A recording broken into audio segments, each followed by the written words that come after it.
here's the layout of what you'll need to make this work.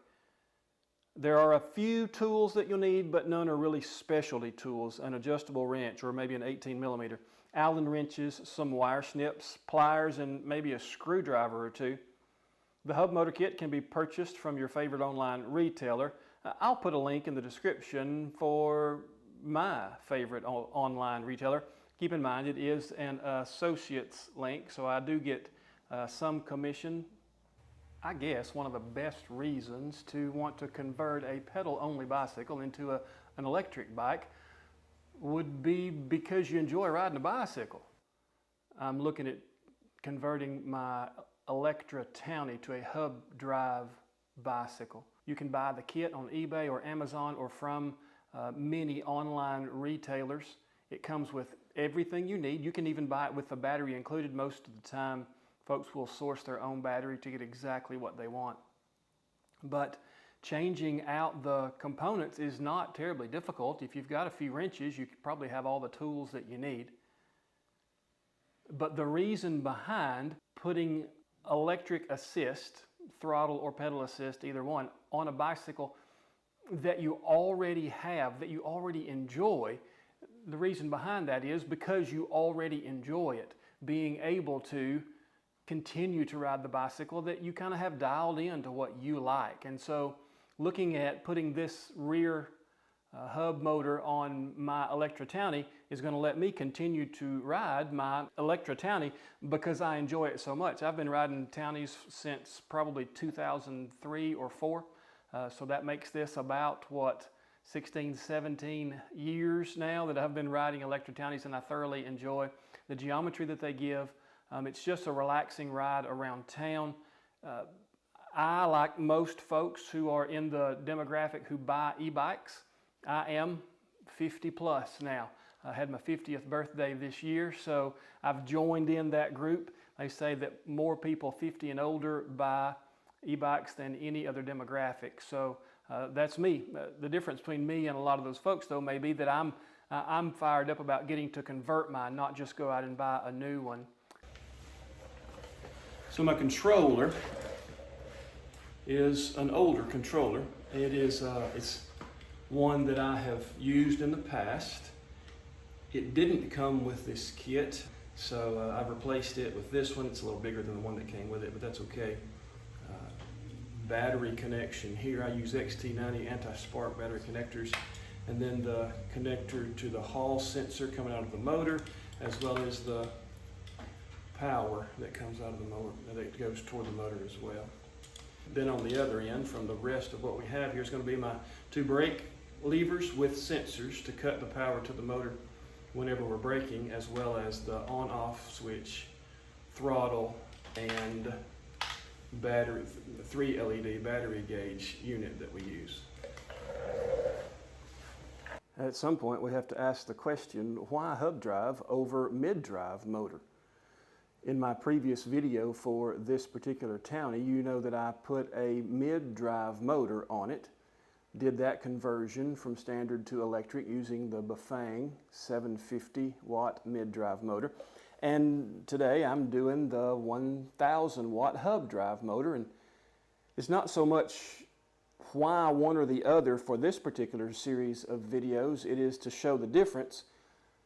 But why would you choose one drive over the other? The mid-drive has the incredible benefit of greatly increased torque.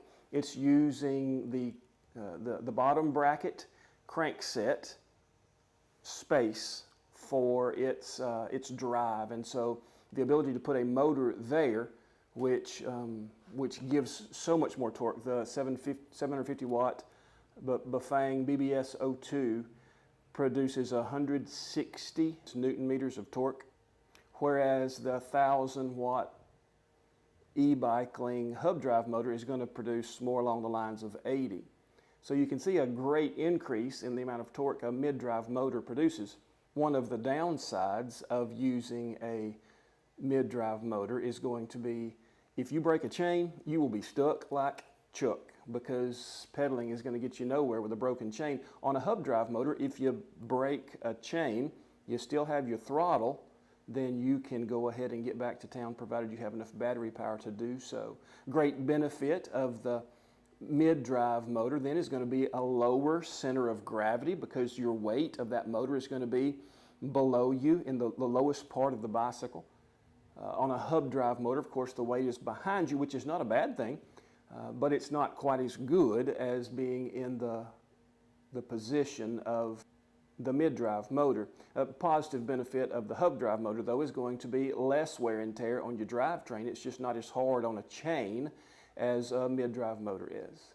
We will be disassembling our current brake levers as they will not be used for this particular install. We're going to be using the new ones. So what we'll do is loosen up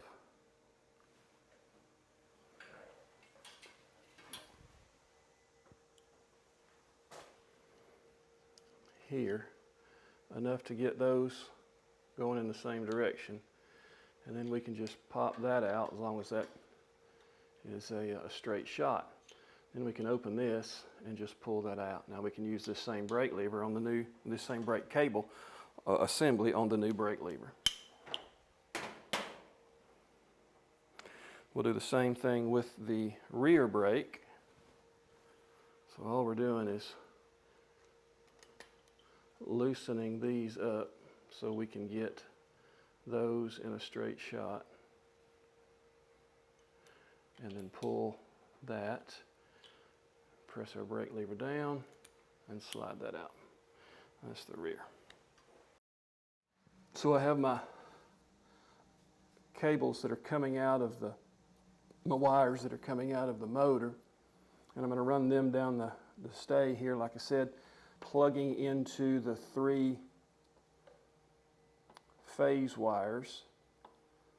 Means I need to line up color to color. I have green, yellow, and blue, and I want to make sure I have green, yellow, and blue coming out of the controller as well.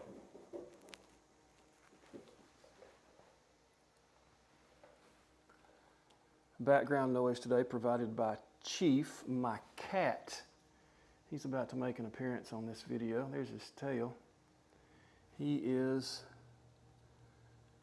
a wonderful cat. He is a Mr. Miyagi level fly catcher. Does a fantastic job of laying around in the sun, minding his own business, until, of course, my wife is trying to get dressed in the morning, and he loves to get up on her dresser where her jewelry box is when she gets in it to see what earrings or necklace she's going to wear for the day. Then he doesn't mind his own business so much. So looking at colors, I'm going to go green to green, obviously, yellow to yellow, and blue to blue. I shortened these cables a long time ago when I had this installed on a previous bicycle, and so they actually plug in according to length, at least reasonably well. So it would be hard to plug these in a different configuration. And I'll plug my hall sensor in. It can only go one direction. There is a clip at the end of it to make sure you're in the right spot. And those are now plugged in.